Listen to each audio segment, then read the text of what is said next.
What if you could actually drill a mini, but with a paintbrush?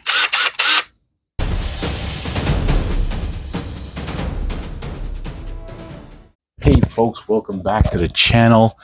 Today we're going to actually be painting in a method that Ninjon showed recently how to do it, is to take a drill, shove a dry brush in it, and slap chop your minis.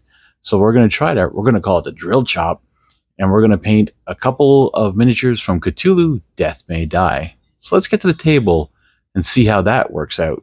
Alright, the first thing you want to do is prime your mini with some Mechanicus Standard Gray. This is a very dark gray by Citadel. And we're going to start off with the dry brushing of Alien Purple. So the dry brush is set into the drill here. And we're actually going to move the drill around onto the miniature. See how it covers and how well it does. Now you don't want to force too hard.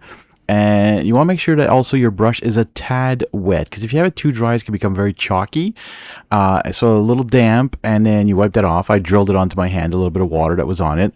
And then I just proceeded to drill chop a Alien Purple, which is a dark enough purple as the base layer of the skin for this guy. And after that, we're going to put some speed paints over this, and it's going to look amazing in the end.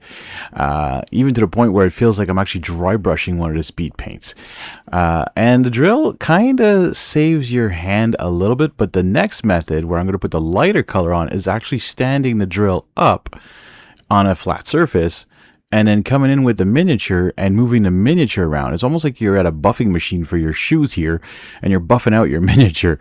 So you're able to actually get a little bit more control, I find, is because if you're moving your hand and the drill, you're sometimes getting spots that are like you're getting too much on it and all that. This is a good way of controlling. Now you can make it go faster, the drill, making it small. I'm just using a Black & Decker drill here. It's my little portable, rechargeable drill that I use for everyday home stuff. But you know what? It was fun, and it was fun watching Ninjon do this as well. Like he said he saw it from someone else, so I don't know who he mentioned it from, but this is pretty cool. So if you have a chance to try it out, give it a shot. You can see here the light parts are just getting really the raised edges, which is what I wanted. I'm not pressing hard at all on this mini. And we're going to move on now to the speed paints. Yep, rigor mortis. And as you can see, I am not letting it get too much in the recesses.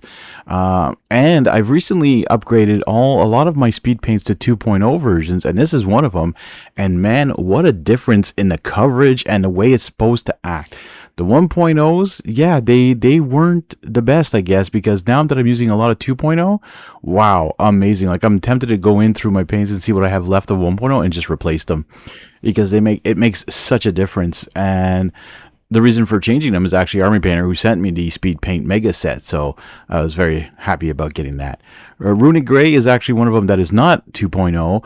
So I had to put a lot of water on my brush to get the coverage that I want here. And what it is kind of glazing over that rigor mortis here and kind of bringing back out the purplish blue tone from underneath. And as you can see that the rigor mortis has really set in nicely. The purple's coming through a little bit, but not a ton. Aged hide for the tongue now. That's always fun. For the tongues there, aged hide. Good old speed paint for that. Pallid bone for that horn that's sticking out. And then we're going to move on to some grim black now for the areas at the bottom of his hair coming out of his head here, just to make them a little bit more darker than what's going to be like coming out of his head. Like this is like dirtier or grimier.